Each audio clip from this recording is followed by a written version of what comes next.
You've probably tried to change your culture before. The offsite, the trust falls, 40-slide PowerPoint decks, the beautifully worded emails about new cultures of accountability. Nobody opened it. And a few weeks later, nothing changes. I'm going to tell you why. And the fix is going to sound insane, but hear me out. Treat your employees like children. I know, I can feel your discomfort from here. Stay with me though, because the reason your last big change died is hiding inside that sentence. I'm Tanner Lee Bechtel, and this is Humanity Leads.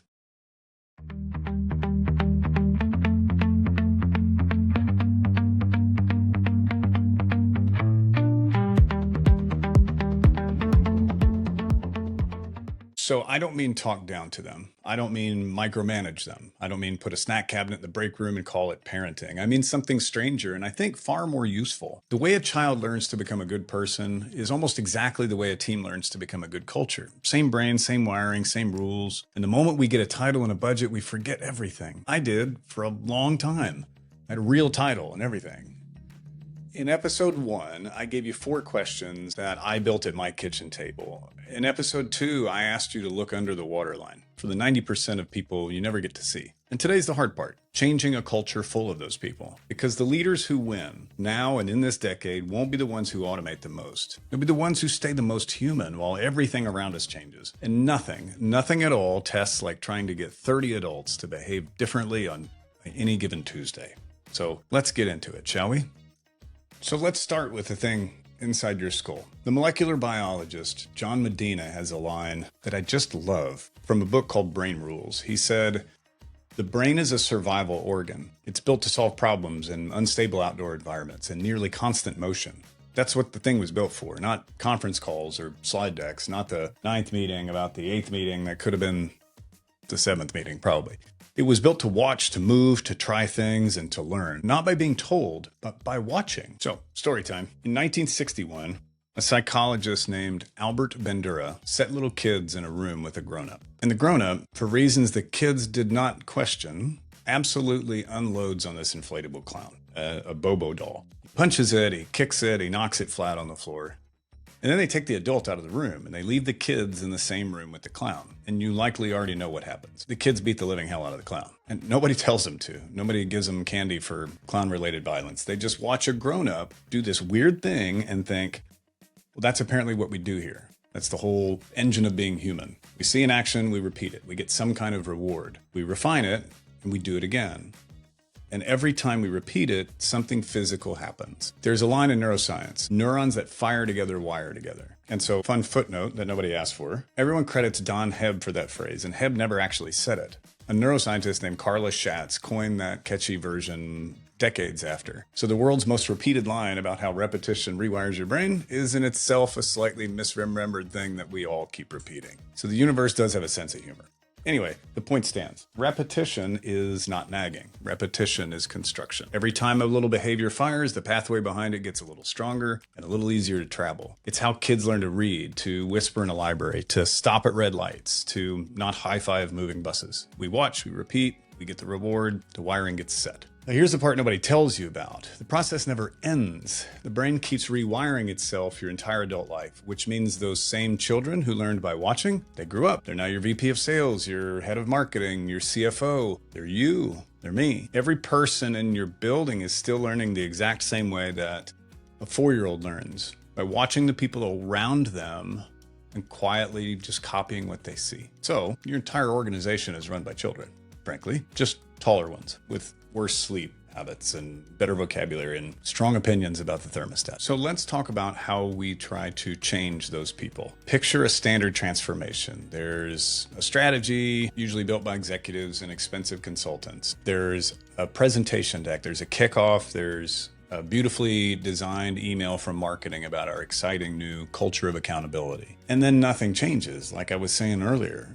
We spend real money, sometimes millions of dollars on these programs that produce nothing more than mouse pads and feelings. Because we're only doing half the job. We're guiding, we're telling, but we're not exhibiting. And telling has never once, in the entire history of the species, been how a human learned to behave. Now, you've probably heard this scary number here, that 70% of change efforts fail. I used to quote that number confidently in meetings like I had read the study. I had not read the study. So I went looking for that data.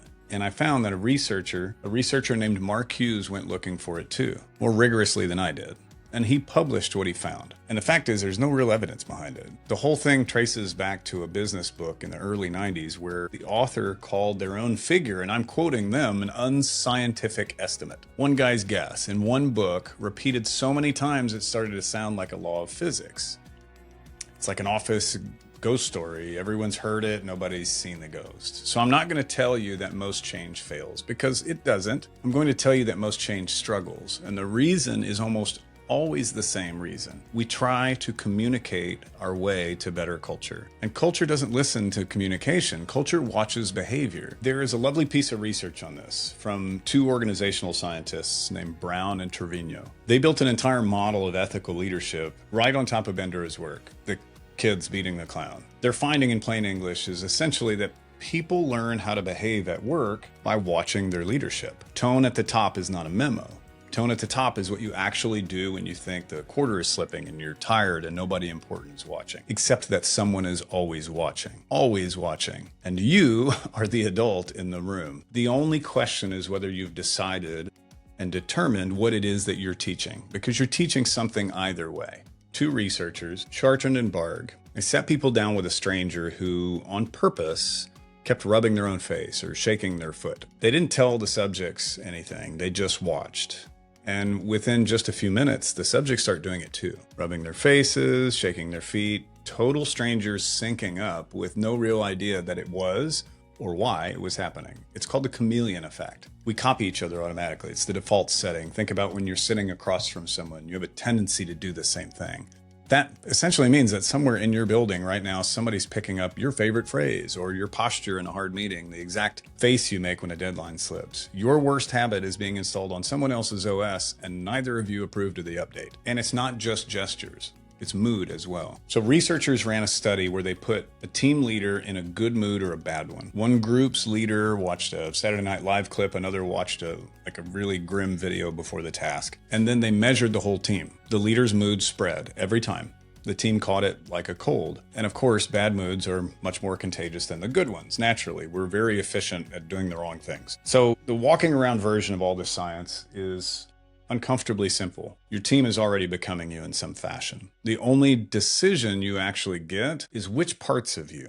So here's where modeling alone isn't enough. I want you to think about a parent in a playground. At some point, the dad has to stop hovering and let his daughter decide for herself whether that's too high. The mom has to fight every instinct in her body and not sprint across the wood chips the second her kid goes down. Because sometimes the falling is the lesson. We have to learn where the edge is, when hot is too hot, when sharp will actually cut you, when the slide is, in fact, taller than we are brave. You can't tell a child that. They have to find it safely with you nearby. And adults are no different. We just fall down in meetings instead of on playground wood chips. If your people never feel like they can try something and miss, one of two things happens. They go quiet or they go rogue. They stop volunteering. They coast. They start saving their real opinions for the parking lot conversations. The science here is some of the strongest in all of management. So Amy Edmondson at Harvard spent years studying what she calls psychological safety.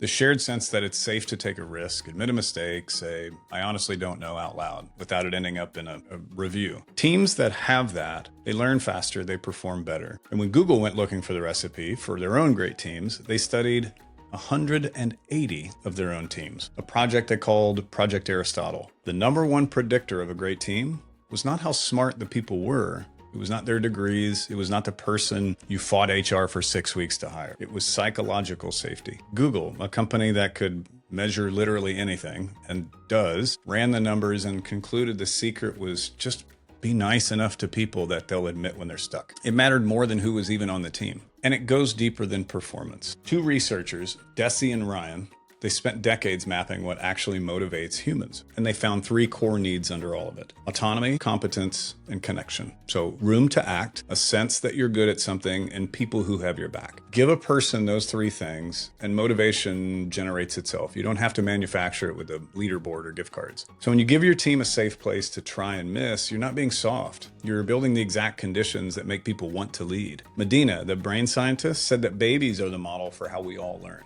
Not by being told, by acting active testing, observing, guessing, trying, seeing what happens and adjusting. And that's not a toddler thing. That's a human thing. It's just that toddlers aren't embarrassed about it yet. So stop building cultures where the only safe move is to not move. If we package it all up, here's the whole method as simply as I can put it. Design the culture that you actually want and be very specific about it. Then you have to exhibit it. You've got to live it where people can see, and then repeat it over and over and over again, and give people a safe, expanding space to copy you and find their own edges. That's it. That's the whole thing. No acronym. I could have made an acronym. I should have made an acronym. And I want to be honest about the part that everyone skips, the repeat. We love the design phase. We love the kickoff, snacks, slides, hashtags, etc. We're terrible at the 400th time, but repetition is the entire mechanism.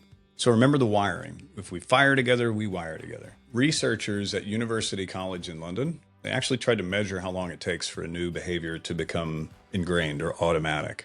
You know what the average is? 66 days. Not 21, by the way. That 21 days to build a habit, that line is another false positive. The real number in their data ran anywhere from about 18 days to almost 255. 255 days. That's not one inspiring all hands. That's not an offsite. That's months and months of the same behavior, shown the same way by leadership, the days you feel like it, and especially on the days you'd rather send a memo and go home. So, good news buried in that study, though.